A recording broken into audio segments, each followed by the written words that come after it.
Hey everybody, how are you?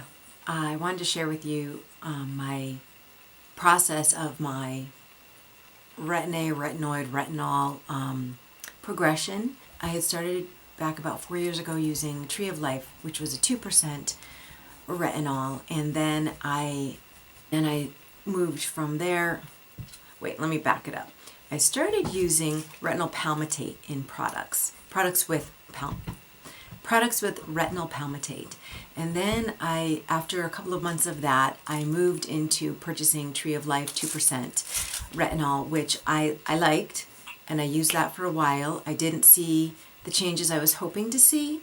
So then I advanced to Even Naturals, and that was a 2.5% retinol serum. And I liked that one. I used that for about a year. I did use up the Tree of Life in the meantime, so I've kind of alternated. In the meantime, I was still researching and testing out different retinoid forms and retinol forms. So at that point, when my Even Naturals, I had gone through, I think, 2 bottles of that, I decided I was gonna, bite the bullet and go a step further.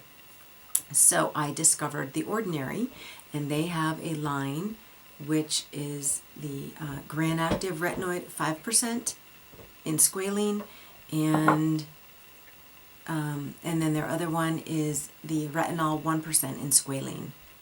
And I love Squalene oil. You all know how much I love my oils. So the fact that this came in a super nutritious, super moisturizing oil kind of could take a step away from what you have to do at nighttime when you're using your retinol serums. So the first one that I went to was the Retinol 1% in Squalene oil.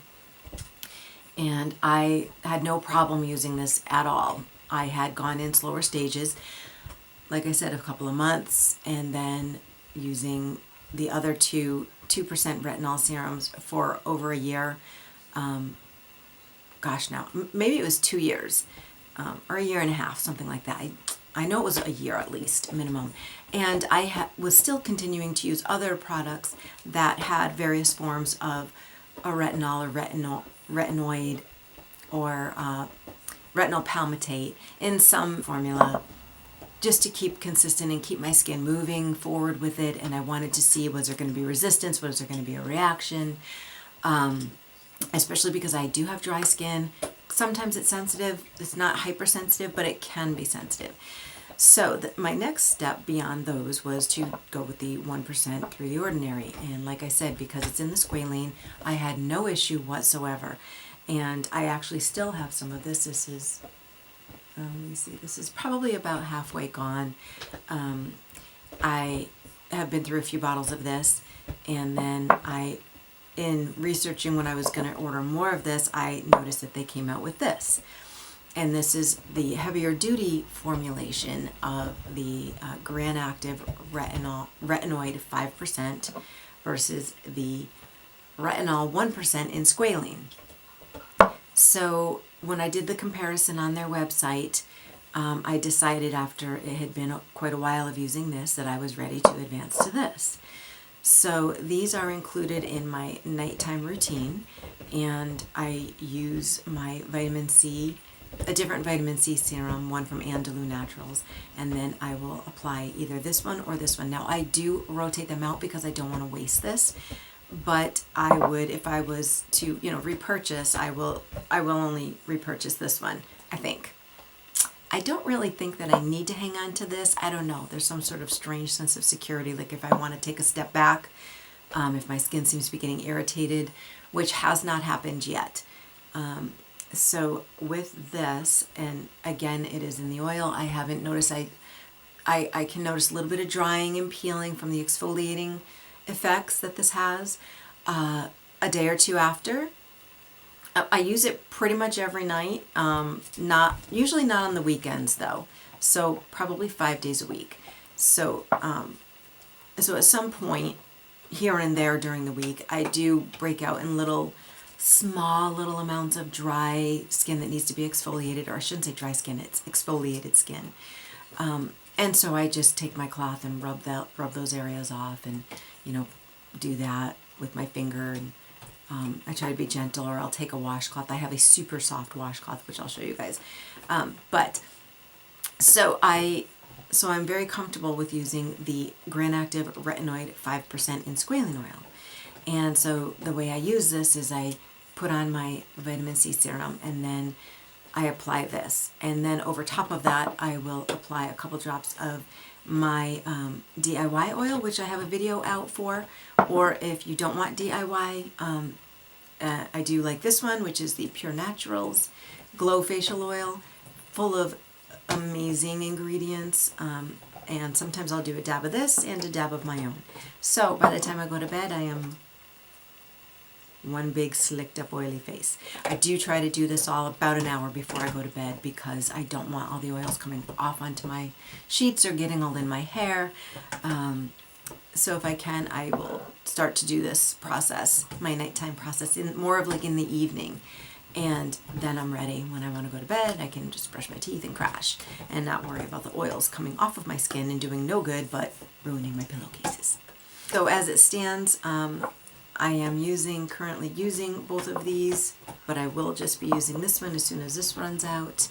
This one is almost gone too, actually. It's time to rebuy everything! And like I said, I have my other a couple of other products that I use that are moisturizers that have forms of retinol palmitate in them, or a lower form of Retin A that needs to be, your skin needs to transform that into retinoic acid, and then in order to absorb properly. So there's a whole, I did a really good video I did a really good video about Retin A's a couple of years ago, which describes how the transition and how what your skin needs to do in order for that Retin A to become active and actually promote the benefits that it is supposed to have for your skin. So my next step would be, to purchase a tretinoin. I don't have a dermatologist, so I'm not quite sure how that's going to go. And I know there is Obagi out there.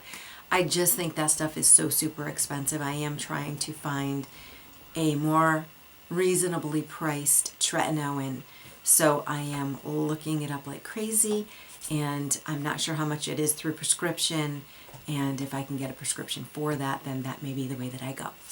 But in the meantime, these are a couple of my favorites from The Ordinary, and if you are a beginner with Retin A and introducing your skin to forms of Retin A, and then you want to advance a little stronger, a little deeper, either one of these are very mild to me. But again, I would go through that kind of training process of starting with something very, very mild and then progressively moving up the food chain in the Retin A scales.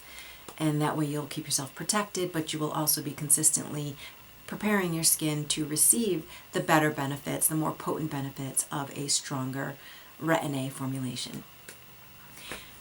Okay, so I just wanted to give you a glimpse of my adventures with the Retin A from a couple of years ago to now. And I will let you know if I come across anything else, or how my skin is doing.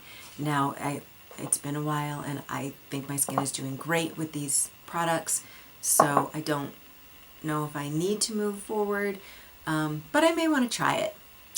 I may just want to give it a try, give it a whirl, see what happens. The older I get, maybe, the more wrinkles I start to see, I'll probably be ordering tretinoin ASAP. Anyways, thanks for joining me, and I will see you guys next time.